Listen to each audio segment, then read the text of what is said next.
My name is Father Joe, Fado to the JOE, Obaluko. I want to respond to Papa Bishop Oyedepo because a few days ago we talked about the sacking of some pastors. And as the men of God, when it comes to words, they are powerful with the use of words. And thank God, the Bible is one book that has every answer to every situation.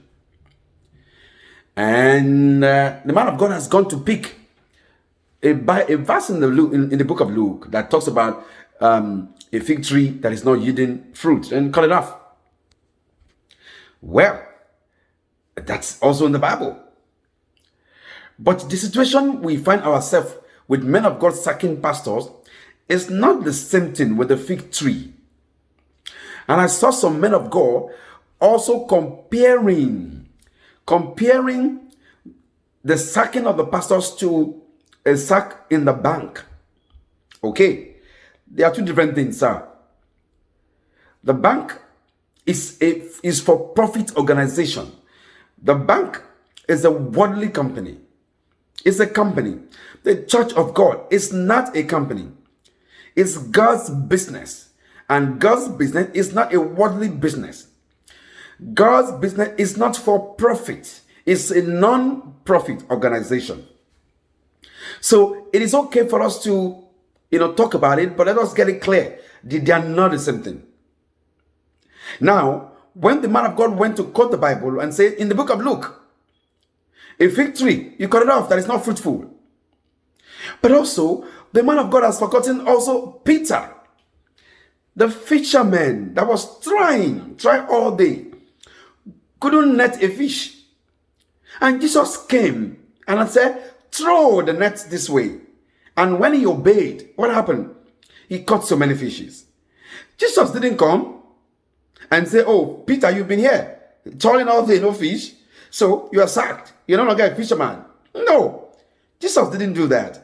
Jesus did the right thing by pointing him to another direction. Maybe you're not doing it the right way. Maybe this is how to go about it. Maybe your evangelism is not good enough. Maybe this is another route to go about it. And what happened? Result will come. See, the reason for sacking these pastors are barely for monetary basis. No doubt about that. There is no argument about it. There is not how the man of God want to package it, want to put it in such a way that it looks like, they are not fruitful. Peter was not fruitful in bringing out fish. But when Jesus came to the river side, Jesus didn't sack Peter. What did he do? He instead pointed him to another direction where he caught so many fish. So this is the difference between, sacking and also correcting.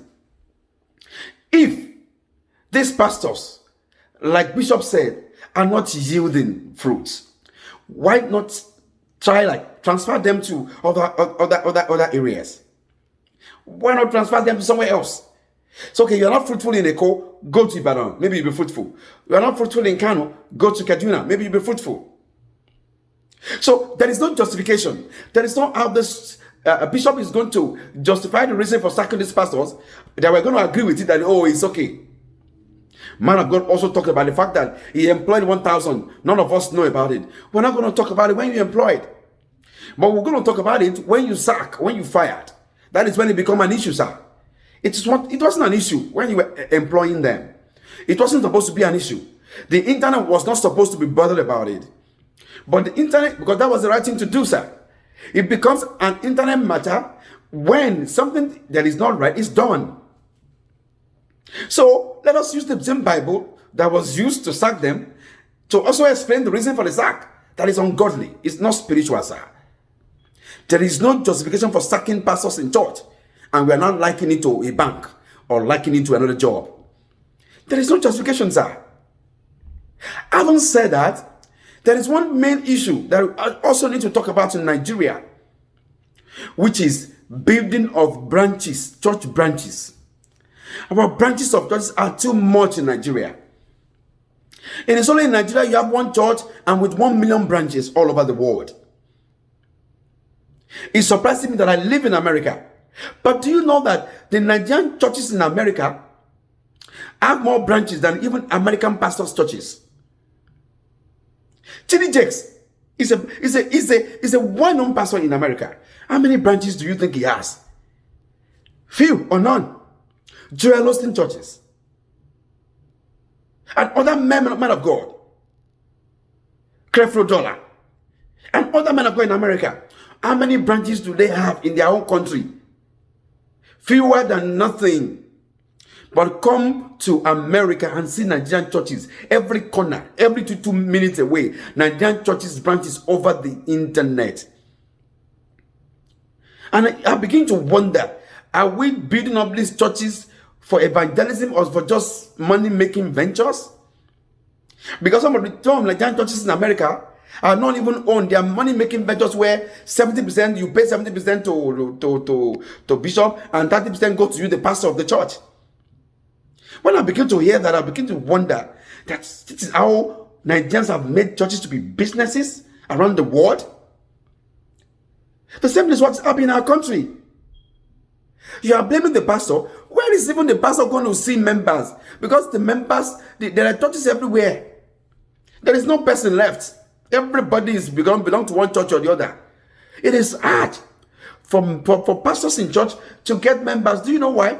Because there are too many churches. And with the too many churches, not too many spirituality. We are the most spiritual in the world. We are the most worst country. In behavior, we are the worst. People that go to church are the ones that are worst. You know how many men of God that are beating their partners at home? How many stories of men of God that are beating their wives at home? And they are men of God. They come to church, they do, but at home, they are lion beating their wives. They are when they get home, they are Anthony Joshua's. They are something like they are Mike Tyson's. So, sir, there is no justification. What is wrong is wrong. Bishop David Oyedepo is still wrong, or his ministry is still wrong for sacking those pastors. It is ungodly. It is not spiritual, sir. No matter how you use Bible verse to quote, to justify it, we'll bring another Bible verse to tell you, sir, that it is wrong. We'll still remain on the matter. I remain Father Joe, F-A-D-O to the J-O-E, Oba Lukon. When it's wrong, we'll call it out. That's who we are. Thank you.